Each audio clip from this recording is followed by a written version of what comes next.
Welcome into Off Air with Amy. I'm Amy Wood. Glad you're watching today. We're going to dig into the Southern accent. It is disappearing. It is crazy to think about, right? Because you have heard it for many, many years.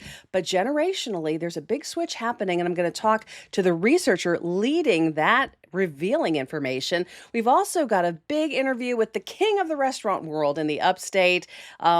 Carl Sobocinski joins us to talk about this new Michelin guide that's going to be focused in on the South. That means our restaurants here in the Carolinas and beyond are going to be able to compete for those coveted Michelin stars. We'll dig into that as well. But first, let's open up that hot mic, okay? We've got a big interview on the way with that researcher as she looks into what's going on with the Southern accent. Phonetics is the study of social sounds, so the study of how different people talk. So we measure from transcribed audio, we can measure where people put their tongue in their mouth when they pronounce vowels. And this creates a quantitative metric of what we hear as accents.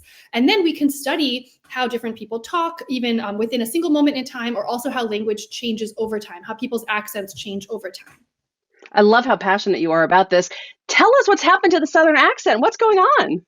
The Southern accent is going away. So with my colleagues, right? Yeah. So we gathered data with my colleagues, Peggy Renwick and Joey Stanley and John Forrest. We gathered data from 135 white Georgians born from 1887 to 2003 to study language change over time. And we found that baby boomers sound quite Southern, but then the next generation, Gen X, sound far less Southern. And then our current young folks, Gen Z, do not sound Southern at all. And I have some sound clips if you want to hear those.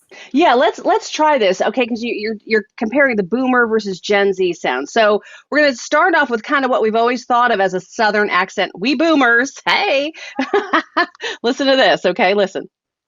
Breakfast was always fried eggs and bacon and biscuits. I'm going to play it one more time. Do you hear that? Breakfast was always breakfast, fried eggs and bacon and biscuits. Love it. All right, so that's kind of what we've thought of as a Southern accent. And then listen to the boomer. That's the boomer. This is the Gen Z. Listen to the Gen Z sound now. Hold on one second. Gen Z. I do sometimes eat at Rising Roll. I do sometimes eat at Rising Roll. All right, now here's my question. And I know there's a lot that goes into this. Obviously, there's migration, all the people that are moving in, different sounds that we're hearing all the time. But also, what about the internet, right? I mean, all these kids living on TikTok, hearing voices from all over versus just their local folks. You know what I mean? Like when I grew up, we didn't have the internet. We just heard local sounds. Yeah, so that's a really interesting question that we don't really ourselves have the data to answer, but that's what a lot of people kind of suggest when we even talk to the speakers themselves. They say, I hear so much speech on TikTok, on YouTube, from all over the country. So that might be a factor. But another factor that we know is definitely going on is that Atlanta, Georgia, where most of our speakers are from, has been urbanizing and growing and attracting in-migration from around the country and around the world. And so we think that's another factor too. But the factor of the internet might be part of it as well, because people do get so much of what they hear from TikTok and YouTube around the country and around the world. Yeah, it's amazing. I think back to when I was growing up, I grew up in New York State. And my mother was from upstate New York, where there's, a much nicer, more average American sound. And then in New York, there's a very New York sound. Nothing against New York accents, but for whatever reason, I don't know if she had some kind of prescient moment where she might have somehow imagined me being a broadcaster, but she was like, we do not want you growing up with a New York accent. So they moved us away from the city. And about an hour and a half north of the city back in the day, there was no New York accent, but now that has creeped out of the city. So that whole area in New York, for example, has now really, it's much more New York-ish there. I'm curious about what people are saying about your research. What are you hearing? What's the feedback from people? Are some people in denial? It's so interesting because I think those of us who already live in the South, I think kind of already knew this because we hear that, my students, I ask them, do you think you sound Southern? And they say, no, I don't sound Southern. And then they say it's because their parents are not from the South.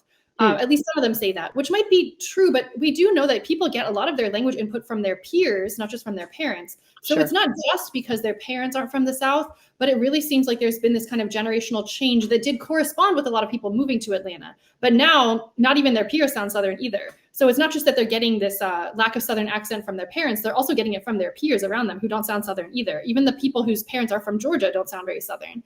That's so So funny. yeah. Yeah, but people have been, so people in the South are not surprised. I think people outside the South are perhaps a bit more surprised because they might have in mind this kind of stereotypical Southern accent from TV, from movies, maybe from an older generation TV and movies, and then they might be surprised to hear that stereotype is a bit outdated now. Do you guys analyze at all? I mean, I know you're analyzing the change, but what would the impact of that of sort of a homogenization of language and sound and accents? What's the big takeaway from that?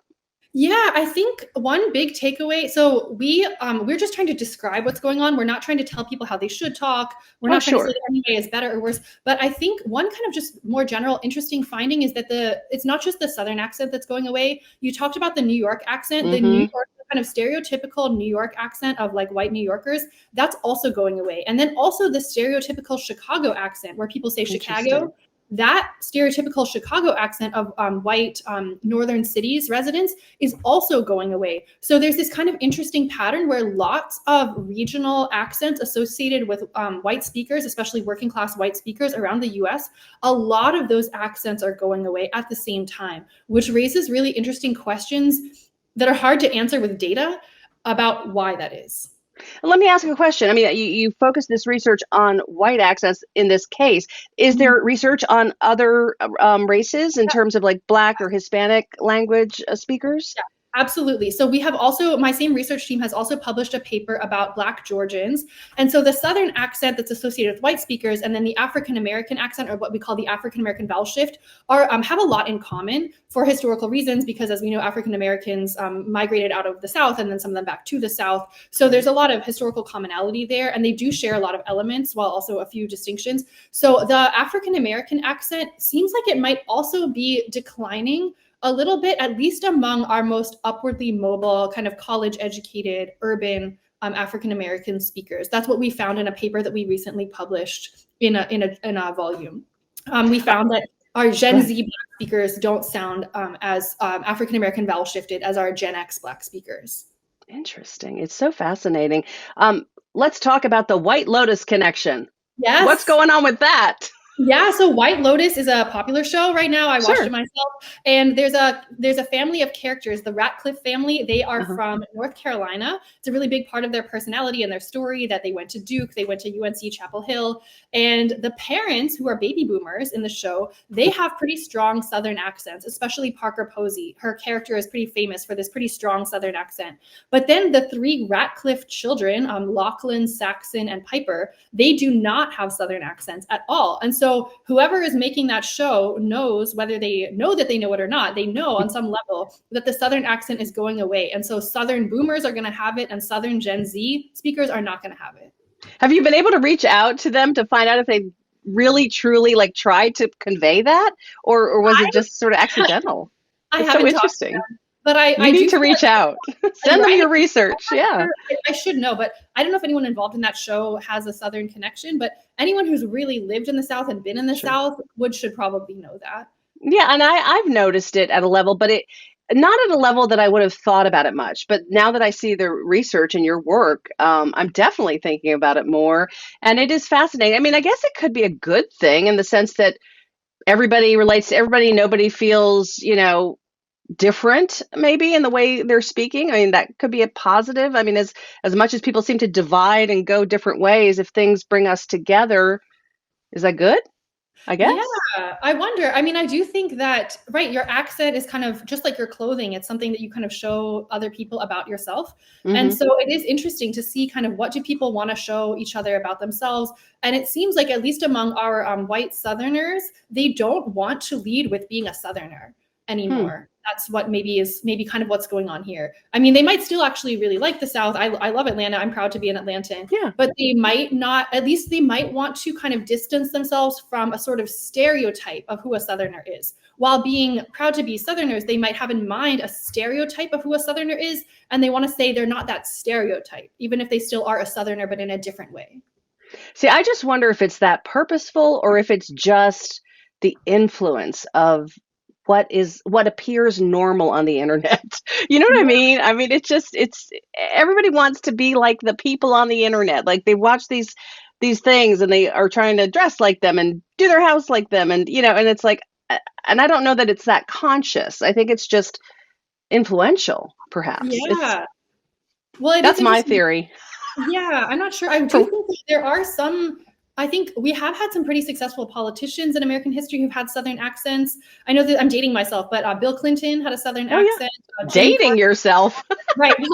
And I think to some extent, even George W. had a bit of a Southern accent, being Yes. from Texas. And I think, our governor Brian Kemp has a Southern accent in Georgia. So I wonder if it might be, at least for some politicians, that the Southern accent might kind of allow them to kind of lean into some positive stereotypes associated with Southerners, such as Right.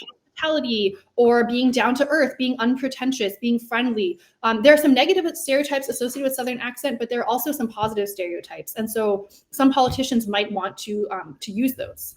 And at some core level, if you are from the South, then it probably has a resonance of like comfort or familiarity Yeah. that makes you, relate better, perhaps. Who knows? But it's Yeah. interesting. We will keep an eye on this. I can't wait to hear more. I'll be following you now to make sure I stay up to date with all your findings. And congratulations on your research and your work. I mean, this is exciting.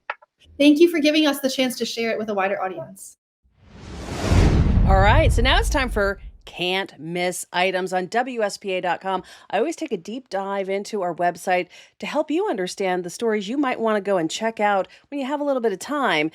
We've got lots of Can't Miss Items today. Take a look at your screen. We've got the WSPA.com website up in case you've never seen it before. You got to go there to get your latest news. But first of all, there is this crazy situation with an ant. It's a deadly species, and the sting has a very big consequence across the country. They're saying it's a deadly invasive species spreading across the U.S. in 17 states at least, and Georgia and South Carolina are among them. It has been around since the 30s, but it's now known as a medical pest, and apparently we need to be aware of it. So, take a look at your screen. You can see a little bit of the video. Creepy, but read the story on WSPA.com if you'd like to learn more about it and what you need to know. We've also got this situation with the sheriff's office. You may have remembered that we had a sheriff resign in Spartanburg County, South Carolina. Well, now the county council's gotten together because that sheriff had been in office many, many years, and he was earning over $200,000 a year. So the county council got together, cut back the salary, cut it in half. It's like $100,000. Now, all the details are here. Plus, there's a big election coming up. So more on the process that's ahead. Again, stay up to date with the sheriff's race on our website. And we've also got a really important story here about black bear sightings. Have you seen any black bears? They've been around a lot in a lot of people's yards. Bird feeders are a big reason they show up, but also like pet food, other things. But you can read about it. Malden's putting out an alert to their community, but this is happening all over the upstate. I mean, the bears are coming down from the foothills and down into our communities. Some of it's development, pushing them out even further. But again, learn what to do if you spot a bear and learn ways to keep them from showing up at your place. All right, so we're going to come back and do something good. I've got the Michelin guide story along with a neat thing I saw this week.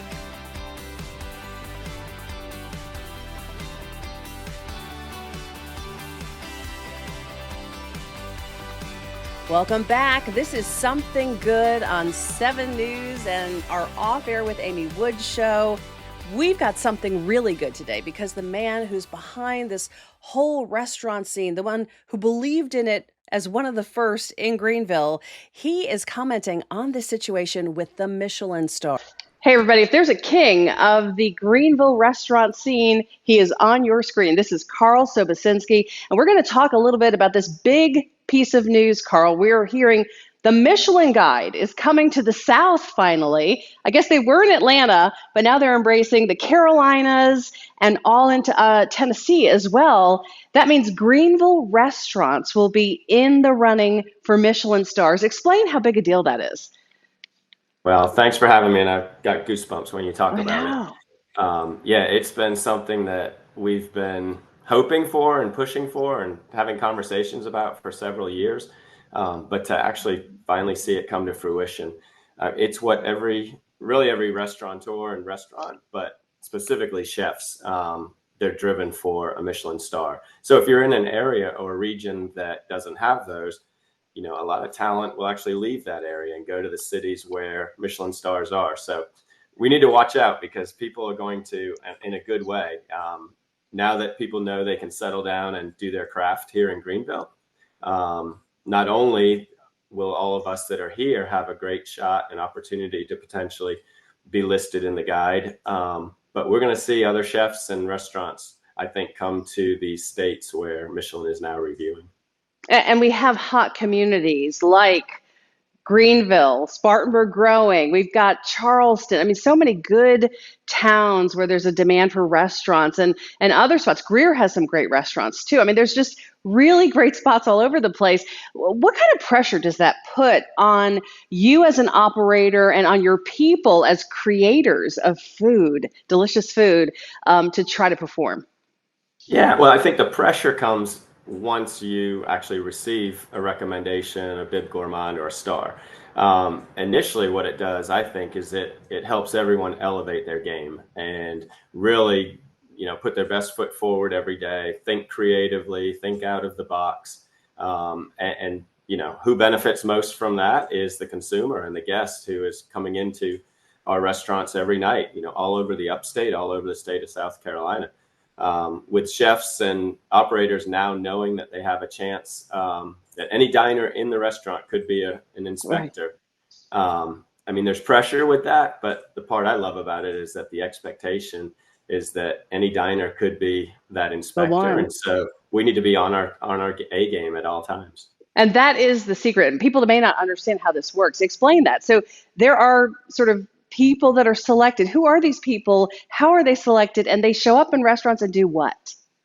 Well, I wish I knew a little more about it, but it's a very secretive process from what I understand. But my understanding is that there's inspectors, that they're just anonymous diners, and they'll come in and they'll have a dinner, and everybody takes a picture of their food now, so you're not going to be able to distinguish that potentially an inspector is there just because they're taking pictures of the food. So I can't imagine what it must be like to be an inspector and travel all over the region where you are, or the city or state, and just dine and dine and dine. And not tell anybody what you do, because I mean, you can't let the secret out or everyone will know. It's like you're an undercover agent of food. And when you say inspection, people hear that word and they think, oh, like the state, federal folks that come in and look for cleanliness and stuff like that. This is a different kind of inspection. They're really looking at what? Quality of food, ambiance, service. I think it's probably all encompassing, although I would guess that 75 to 80%, maybe even a little bit higher, is on the food and the presentation. Yeah. So quality of ingredients, creativity of the menu, flavor profiles, proper seasoning. But, it also has to be top level service, and you've got to be clearing plates when you're supposed to clear plates, and remarking with silverware, and making sure that your wine presentation, your wine service is solid. So it's going to be a little bit of everything, but my understanding or my guess is that 75, 80% of it really revolves around the chef and the culinary team. So if they're launching this, let's talk about that too. They're going to launch this at the Peace Center this fall, right? Is this when they reveal who gets stars first, or is this just a launch of, hey, we're here? No, it is. It's exciting. So, right, we're doing, I think it's 6 states. You mentioned some of them earlier, but I believe I read 6 states. So both Carolinas, Tennessee, Atlanta, Georgia, and Louisiana, and maybe one other in there. So for us in South Carolina and in Greenville to be able to host that first event, November 3rd, and that will be when the stars and the guide is revealed. So wow. So they have to be out there right now. I mean, we are on our P's and Q's every night. I was about to say. Afternoon. Yeah, that they're in the market now, unless they've already completed it, but I can't imagine that they've done 6 states. I mean, do these inspectors just show up by themselves? Do they sometimes come incognito with a group, or all of the above? I wish we had. We wish we knew. Yeah, I will say, just on the subject of secretiveness, I tried to get an interview with the Michelin star people, and they were like, "Nope, we'll do email interviews, but not on camera interviews." And I was like, Okay, so I reached out to you because I knew you would be so excited about this, and I'm so happy for you. What are your people saying? What is your staff? Are they just like freaking out? Yeah, I mean, the chefs are very excited. They're the most excited. The service team, we've been really focused on our service and our wine program for the last, well, for a long time, but over the last 3 years, we've been hoping for a Wine Spectator Grand Award, which Oh, is, it's kind of for the wine program, that's kind of like the Michelin stars. sure. So we've been the front of the house service staff. We've been on our P's and Q's every night. We've been focused on service and style and all of that. But yeah, the team's excited, but the other chefs and the other people I talk to in our community are equally as excited, and they know that it's going to bring attention to our community. And that's going to drive more tourism and more culinary tourism. I love that word. I think culinary tourism is a thing. People Yeah. choose where they're going to go on vacation based on who has great restaurants. Yeah. But back to your question about what the inspectors and stuff. I've been to several Michelin rated restaurants and some of them that are friends and asked questions, and equally they're just like, we don't know when We an don't inspector was know. here. We don't know if male, female, do they come as a duo, a table of two, do they come alone? Yeah. So they've done a Who great knows? job in this day and age to keep the anonymity to the Yeah. program. Double secret agents for sure. Wow. All right. So, when it comes to your expectations for our region, I mean, the restaurant world here, not only your own places, obviously, but your competitors, and this is going to elevate the competition between all the restaurants. It's going to um, probably, like you said, bring a better result for the customer, right? Because we're going to experience better and better things and better service and better food. Um, what do you think? In terms of Michelin stars for Greenville and the surrounding region, what do you think we will wind up with? What do you hope for? That's a loaded question, $1 million question. I wish I had a crystal ball. I Yeah. really think we're gonna have to wait till November 3rd. If you look at the bigger cities, the New York cities, the San Francisco, the Chicago, the majority of restaurants that have stars, Hmm. um, a lot of them are tasting menu concepts. So Okay. you simply, there's one menu for the night, and it's 8 or 10 or 12 courses, and those are the restaurants that typically receive the stars in those bigger cities. But there's a taco restaurant that received one in Mexico. There's Wow. a couple in California that are a little more casual. So I wish I had a better feel. Yeah. I'm not sure that we have star quality restaurants yet. Yeah. But I think because now people know that we can go for that Here it comes. everybody's gonna up our game a little bit. I do Yeah. believe that we have the next thing after stars is Bib Gourmand, so those are highly Okay. recommended. And Okay. then they also have a category of just recommended restaurants. So Okay. I think Greenville's flourishing with restaurants and people doing great things. I don't know if I should say some of my favorites or some of the people Absolutely. that I think. I think some of the folks that are doing amazing stuff and creative stuff are Topsoil and Scoundrel and the Anchorage, Some Bar, Camp. So there's a lot of restaurants right here in our own community that will definitely get a look, I believe. Yeah. But are we hitting on all those cylinders with what they look for? I'm not quite sure. Well, I'm going to put up a slide here of a reminder of all the restaurants that you're operating in Greenville, and we wish you best of luck, and we'll see you at the restaurant, Carl. Thank you. Thanks, Amy. Great to see you. That was definitely something good. And let me tell you, I've got something else really good to talk about right now. I was in a bad mood. I'm going to be honest. I had had traffic on the way to work. I couldn't find a parking spot. And then I was walking across the bridge in downtown Greenville when, lo and behold, look at what I found. These little ducks stopped me. Well, they're ducks. They're not ducks. They're geese. But they stopped me in my tracks because they were on their way across the bridge. There were no people that crossed. They literally had the bridge to themselves. And these four little guys, they stuck it out. They went right across. It stopped me in my tracks, made me slow down, take a deep breath, smile. And I thought, I'm going to share this with my people because it's funny how The darndest of things happen at the darndest of times, just when you kind of need them. You know what I mean? Just a really nice moment, and I enjoyed it so much. Well, I've enjoyed being with you today. Thanks for tuning in. And of course, stay up to date with WSPA.com. And I'll see you on 7 News very soon. Hope you have a great day.